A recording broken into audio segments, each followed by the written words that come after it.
मेरे गले में दर्द हो गई। Hello guys, welcome back to my YouTube channel. I hope आप सब लोग बढ़िया होंगे एंड मैं भी बहुत बढ़िया हूँ। तो मेरा नाम है ज्योति राणा एंड मैं उत्तराखंड से हूँ, बट पिछले कुछ सालों से मैं दिल्ली में रह रही हूँ। तो ये मेरा पहला वीडियो होने वाला है, मतलब कि ऐसे लॉन्ग वीडियो, शॉर्ट्स वीडियोस मैंने बहुत सारी डाली हैं। ये मेरा पहला इंफॉर्मेटिव वीडियो होने वाला है, तो आई एम वेरी नर्वस और साथ ही साथ बहुत ज़्यादा एक्साइटेड भी हूँ। एंड मैंने एक जुगाड़ निकाला है वीडियो रिकॉर्ड करने के लिए, क्योंकि मेरे पास माइक नहीं था, तो इसी वजह से मैं बहुत टाइम से वीडियो नहीं अपलोड कर रही थी इस तरह की। बट अभी मैंने एक जुगाड़ निकाल लिया है। लेट्स सी कि इसमें मेरी आवाज़ कितनी क्लियर आती है। तो without any further delay let's start the video. यार मुझे ना अभी तक याद है बचपन में जब मम्मी एक दिन के लिए नानी के घर चली जाती थी ना, एंड घर पे मैं और मेरे भाई अकेले होते थे, हम इतना खुश होते थे कि यार आज तो हमें इतनी फ्रीडम मिली है, मतलब सारा सब कुछ हमारे हिसाब से होगा, जब मर्जी तब उठेंगे, जो मर्जी वो खाएंगे, जैसे मर्जी वैसे रहेंगे। मतलब वो फ्रीडम जो हमें मिलती थी ना सिर्फ एक दिन के लिए, उसको देख के हमें इतनी ज्यादा खुशी मिलती थी। तब हम ये सोचते थे कि वो दिन कब आएगा यार जब हमारा खुद का रूम होगा, खुद के अकॉर्डिंग डेकोरेट करेंगे, सारी चीजें खुद के हिसाब से होंगी एंड खुद ही खाना बनाएंगे, सारी चीजें खुद ही मैनेज करेंगे, हमारा अपना घर होगा। वो फ्रीडम कब मिलेगी हमें, बस यही सोचते रहते थे। बट आज जब हमें वो फ्रीडम मिल चुकी है तो पता नहीं क्यों, मतलब कुछ अच्छा सा नहीं लगता। मतलब मन करता है कि वापस से उसी लाइफ में चले जाएं जहाँ पे मम्मी हमें डांट रही होती थी। मतलब मम्मी हमें डांट डांट के बोल रही होती कि ये क्यों नहीं किया, वो क्यों नहीं किया, ये करो वो करो। मतलब अब मन करता है कि उनके उंगली पे जो नाचना था ना वो ज्यादा बेटर था यार। बट क्या करे, लाइफ है, करना पड़ता है, सारी चीजें सीखनी पड़ती है लाइफ में।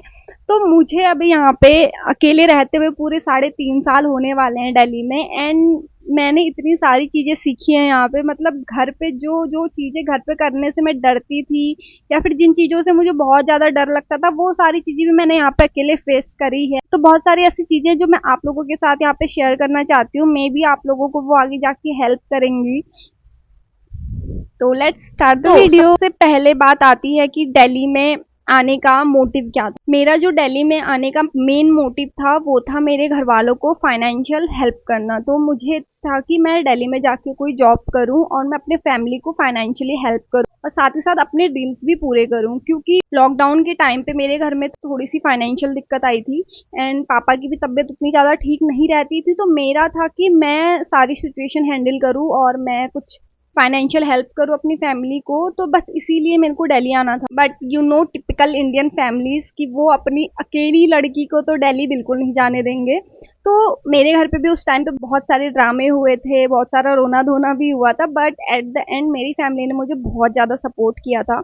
खासकर मेरे भाई ने मुझे बहुत सपोर्ट किया था दिल्ली आने के लिए। एंड क्योंकि वो पहले ही 1 साल दिल्ली में रह चुका था तो उसको बहुत सारी नॉलेज थी, मतलब कौन सी कंपनी में जाके हमें इंटरव्यू देना है, कहाँ जॉब लग सकती है, कहाँ नहीं लग सकती है, ये सारी चीज़ें उसे पता थी।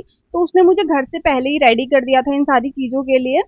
बट वो चीज़ें आप लोगों में से बहुत सारे लोग ऐसे होंगे जिन्हें इन चीज़ों के बारे में नहीं पता होगा, तो वो मैं आप लोगों के साथ शेयर करूंगी आज, कैसे आपको दिल्ली में अपनी लाइफ मैनेज करनी है। सबसे पहली बात है कि अगर आप गांव से दिल्ली आ रहे हो तो आपको पहले तो गांव से ही रेडी होके आना पड़ेगा दिल्ली में, क्योंकि आप ऐसे ही नहीं आ सकते हो। मतलब अगर आपके पास कोई भी आपकी पढ़ाई कंप्लीट नहीं हुई है और आप सोच रहे हो कि दिल्ली जाके कोई जॉब पकड़ लूंगा या फिर पकड़ लूंगी, तो ऐसा नहीं है। आपको पहले अपनी पढ़ाई कंप्लीट करनी पड़ेगी, उसके बाद एक अच्छी जॉब आपको मिलेगी। मेन है आपका ग्रेजुएशन। अगर आप सोच रहे हो कि आप 12th पास करके सीधा दिल्ली जाके कोई जॉब पकड़ लोगे, तो इस चीज़ के लिए मैं आपको बिल्कुल ही मना करूंगी, क्योंकि 12th पास को यहाँ पे जॉब मिलना बहुत ही मुश्किल है। एंड अगर मिल भी जाती है तो आपको उतनी अच्छी सैलरी नहीं मिलेगी कि आप यहाँ पे सरवाइव कर सको, क्योंकि खर्चे बहुत ज़्यादा होते हैं। दिल्ली में रहना इतना आसान नहीं है, बहुत सारे खर्चे होते हैं। तो उसके लिए आपके पास एक अच्छी जॉब होना बहुत ज़रूरी है, जिसके लिए आपका ग्रेजुएशन होना ज़रूरी है। तो आपको पहले अपनी ग्रेजुएशन कंप्लीट करनी है, उसके बाद ही आपको दिल्ली आने का सोचना है। एंड ट्राई करो कि आप ग्रेजुएशन के साथ साथ कोई अच्छा सा कंप्यूटर कोर्स कर लो, ज़्यादा महंगा नहीं, आपको बस नॉलेज होनी चाहिए कंप्यूटर की थोड़ा बहुत। एंड आपकी टाइपिंग स्पीड थोड़ी अच्छी होनी चाहिए। एंड अगर आप सोच रहे हो कि आप वॉइस प्रोसेस में जा सकते हो तो उसके लिए आपकी कम्युनिकेशन अच्छी होनी चाहिए। तो आपको घर से ही इन सारी चीजों पे वर्क करना पड़ेगा पहले, ताकि आपको यहाँ आके कोई भी दिक्कत ना हो। ये तो था हमारा वो फेज जिसमें हमें घर पे रह के सारी तैयारियां करनी है, ठीक है। उसके बाद आता है यहाँ आने का टाइम। जब आपका ग्रेजुएशन कंप्लीट हो जाता है उसके बाद आप दिल्ली आने की सोच सकते हो, बट उसमें भी आपके पास कुछ ना कुछ बैकअप होना चाहिए, क्योंकि आपका जो पहला महीना होगा उसमें आपको खुद से ही सारी चीजें मैनेज करनी होगी। क्योंकि आपकी जो, अगर आप जॉब यहाँ पे आके जॉब कर भी लेते हो तो उसके बाद आपकी सैलरी 1 महीने बाद आएगी। तो उस 1 महीने के पीरियड में जो भी आपका खर्चा होगा, रूम का, किराए का और खाने पीने का, जो भी सारी चीजें, वो सारी आपको खुद ही मैनेज करनी पड़ेंगी। तो उसका आपके पास बैकअप होना बहुत जरूरी है। जब आप फुल्ली प्रिपेयर हो जाते हो दिल्ली आने के लिए, उसके बाद आपको दिल्ली आना है। एंड मेन थिंग ये है कि आप जब पहली बार दिल्ली आते हो तो आपके साथ कोई ना कोई होना चाहिए। जैसे कि जब मैं पहली बार दिल्ली आई थी तो मैं अपने भाई के साथ आई थी, एंड उसी ने मेरी हेल्प करी थी सारी चीज़ों में। तो आप अपने भाई को लेके आ सकते हो या फिर अपने फ्रेंड को लेके आ सकते हो। और अगर आपका कोई रिलेटिव दिल्ली में रहता है तो आप उनकी हेल्प ले सकते हो, क्योंकि अगर आप अकेले दिल्ली में आते हो तो वो बिल्कुल भी सेफ नहीं है। पहले तो आपको यहाँ के रास्तों का समझ नहीं आएगा, उसके बाद आपको अगर इंटरव्यू देने के लिए जाना है तो आपको लोकेशन में बहुत दिक्कत होगी, मेट्रो वगैरह में दिक्कत हो सकती है। तो इन सारी चीज़ों के लिए आपके साथ कोई होना चाहिए, कोई मर्द आपके साथ होना चाहिए, क्योंकि you know the situation, girls अकेले यहाँ पे इतनी सेफ नहीं है। तो आपके साथ कोई एक मर्द होना चाहिए, ठीक है। उसके बाद आता है हमारा रूम रेंट। तो जब आप दिल्ली आ जाते हो, पहला इजी ऑप्शन आपके पास ये है कि आप किसी रिलेटिव के पास रह लो। लेकिन अगर आपको रिलेटिव के साथ नहीं रहना या फिर आपके रिलेटिव बहुत दूर रहते हैं तो आप रूम रेंट पे ले सकते हो। बहुत ही इजीली यहाँ पे रूम रेंट पे मिल जाएगा एक ही दिन में। और जो रूम का रेंट है वो 5000 से 8000 तक आपको मिल जाएगा। वो डिपेंड करता है लोकेशन पे। जैसे कि अगर आप मेट्रो के पास में रूम ले रहे हो तो वो आपको 8000 तक का पड़ेगा, बट अगर आप बैक साइड में रूम लेते हो तो वो आपको बहुत सस्ता मिल जाएगा। And for girls I suggest कि आप पीजी लो। पीजी बहुत ही ज्यादा सस्ते मिल जाते हैं, मतलब आपको 3000 से लेके 5000 के बीच में बहुत ही अच्छा पीजी मिल जाएगा। एंड आपको वहाँ पे सिक्योरिटी की भी कोई टेंशन नहीं रहेगी। एंड आपको बहुत सारी चीजें वहाँ पे मिल जाएंगी, like bed, washing machine, kitchen और किचन का सामान, मतलब बहुत सारी चीजें आपको ऑलरेडी वहाँ पे मिल जाएंगी। पीजी एक बहुत ही अच्छा ऑप्शन है, क्योंकि जब मैं दिल्ली आई थी तो मैंने ये गलती करी थी, मैंने पीजी नहीं लिया था, मैंने रूम ले लिया था किराए पे, जो कि 4th फ्लोर पे था भाई, 4th फ्लोर पे। मुझे ही पता है कि इतनी गर्मी में मैं कैसे 4th फ्लोर चढ़ के जाती थी। एंड वहाँ पे इतनी ज्यादा गर्मी लगती थी मुझे। पूरे आने के कुछ हफ्तों तक तो मेरा पेट खराब ही था। उसके बाद मैंने कुछ महीने में वो रूम चेंज कर लिया था, फिर मैंने दूसरा रूम देखा, वहाँ पे भी कुछ ना कुछ दिक्कत आई, फिर मुझे वो रूम भी चेंज करना पड़ा। बट बाद में मुझे समझ आया कि अगर मैं आते ही कोई पीजी ले लेती तो मैं आराम से सेटल होने के बाद एक अच्छा सा रूम ढूंढ सकती थी। तो वो गलती आप मत करना। आप अगर हो सके तो पीजी या हॉस्टल ले लेना। एंड जब आप सेटल हो जाओ, थोड़ा सा आपकी जॉब लग जाए, उसके बाद आप इजीली उसे चेंज कर सकते हो। तो ये तो था हमारा रूम रेंट का।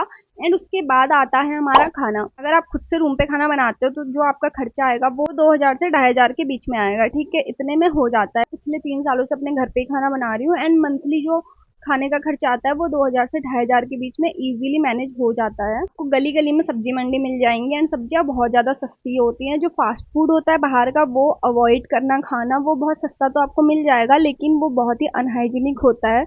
ये मैं अपने पर्सनल एक्सपीरियंस के साथ आपको बता रही हूँ। मुझे कितनी हेल्थ प्रॉब्लम्स हुई है ये मुझे ही पता है दिल्ली आके, जबकि मैं इतना बाहर का खाती भी नहीं हूँ भाई। मैं घर का बना हुआ खाना ही मुझे अच्छा लगता है। उसके बाद भी मुझे बहुत सारी हेल्थ प्रॉब्लम हुई है। तो आपको इस चीज़ का ध्यान रखना है कि बाहर का खाना अवॉइड करना है, जितना हो सके घर पे ही खाना बनाओ। और अगर आप पीजी में रहते हो तो आप टिफिन सर्विस ले सकते हो। आपको हर जगह पे टिफिन सर्विस यहाँ पे मिल जाएगी, और उसमें बहुत अच्छा खाना आपको मिल जाता है। उसका खर्चा भी 2500 से 3000 के बीच में ही आएगा। हमारा रूम हो चुका है, खाना हो चुका है। उसके बाद आता है मेन, वो है जॉब। क्योंकि अगर आप दिल्ली में रह रहे हो एंड आपको दिल्ली में सर्वाइव करना है तो आपके पास एक अच्छी खासी जॉब होना बहुत ज़्यादा ज़रूरी है। क्योंकि जो दिल्ली के खर्चे हैं बिना जॉब के मैनेज नहीं कर सकते उन्हें।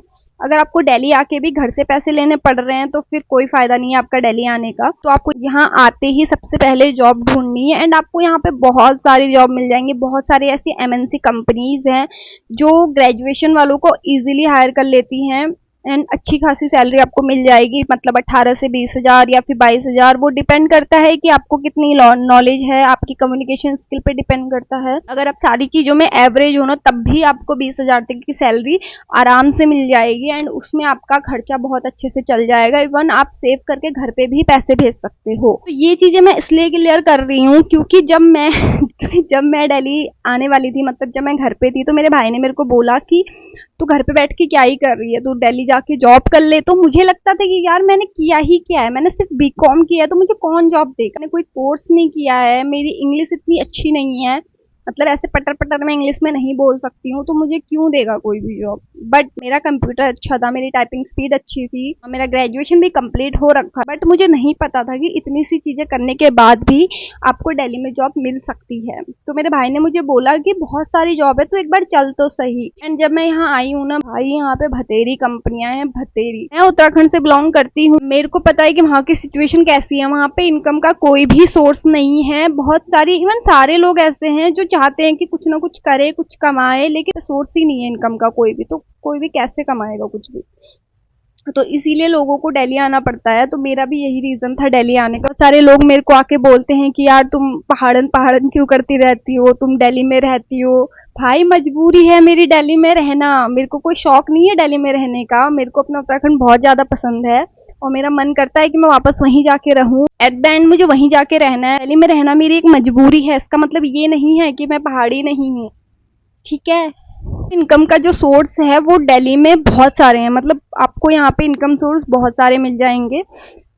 तो आपको ये नहीं सोचना है घर पे कि यार दिल्ली में जाके आपको जॉब नहीं मिलेगी तो क्या होगा। देखो, अगर आप ट्राई करोगे ना, आपको सब कुछ मिल जाएगा। बस आपको एक अच्छा सा रिज्यूमे बना लेना है अपना, और आपको कंपनियों में जाना पड़ेगा। कोई आपको घर आके कॉल नहीं करेगा कि भाई बेटा हमारी कंपनी में आके आप जॉब कर लो। आपको खुद जाना पड़ेगा उनकी कंपनी में इंटरव्यू देने के लिए। आपको इंटरव्यू देना पड़ेगा, तब जाके आपका सिलेक्शन होगा। इंटरव्यू के लिए आपको थोड़ी बहुत प्रैक्टिस भी करनी पड़ेगी। तो अगर आप चाहते हो कि मैं इस पे एक सेपरेट वीडियो बनाऊं कि आप कौन कौन सी कंपनियों में जाके इंटरव्यू दे सकते हो और क्या क्या उनके क्वेश्चंस होते हैं, क्योंकि मैं बहुत सारी कंपनियों में अभी तक इंटरव्यू दे चुकी हूँ, तो इसकी थोड़ी बहुत नॉलेज मुझे हो चुकी है। तो अगर आप चाहते हो मैं इस पे वीडियो बनाऊं, तो मैं इस पे भी एक सेपरेट वीडियो बना दूंगी।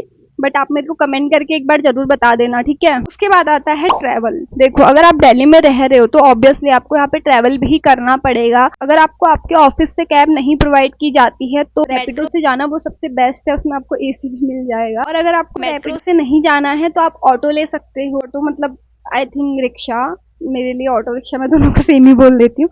तो आप ऑटो रिक्शा ले सकते हो, जो कि 10, 20, 30 इतना ही किराया है उसका, उससे ज्यादा नहीं है। एंड उसके अलावा और कुछ बचा है क्या?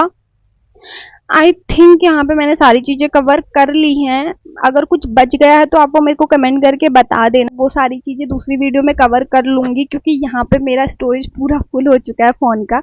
तो इसी के साथ हम ये वीडियो यहीं पे एंड करते हैं। आई होप आप लोगों को ये वीडियो अच्छा लगा होगा, और मुझे कमेंट करके जरूर बताना कि आप ये वीडियो कहाँ से देख रहे हो। इसी के साथ हम ये वीडियो यहीं पे एंड करते हैं एंड मिलते हैं एक नई वीडियो के साथ। Bye bye.